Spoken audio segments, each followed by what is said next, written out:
In your case, that's not the case. So very likely what the tenant will say is they'll come back and argue and say, listen, I understand what you want, and we'll give you a triple net lease, but we're only going to pay for our pro rata share of the parking lot maintenance, our pro rata share of the roof maintenance. And those are things, so that's what's interesting is that there's no real templates or boilerplate. It's all subject to negotiation. Sure. But I can tell you that's the way that it's going to go. Okay. So, be prepared for that. Maybe in your mind when you're negotiating rent, maybe go a little bit higher because you know that they're probably going to not pay for all the parking lot maintenance, not pay for all the maintenance. Sure.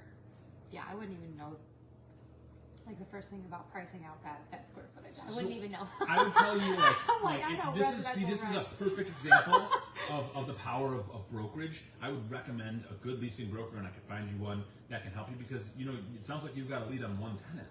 Well, you know what? There's probably 15 other tenants that are good fits as well that may pay you higher rent with better terms. Okay. So you specialize only in Michigan.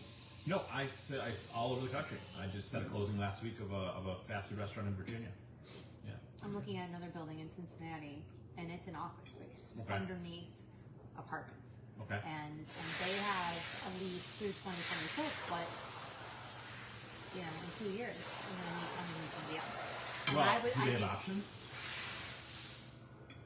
Good question. I should ask. Yeah, that's a very good question because if they do, you're not in the driver's seat. They might be there for the entire duration of the options that they have. Got it. That's important Noted. to keep in Okay, mind. good to know. Good to know.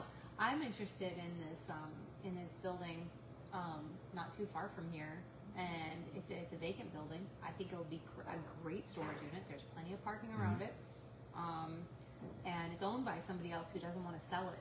But I was thinking maybe I could approach them and say, hey, let me turn this into storage units, and I could do like a triple net lease with them or something. That would be advantageous.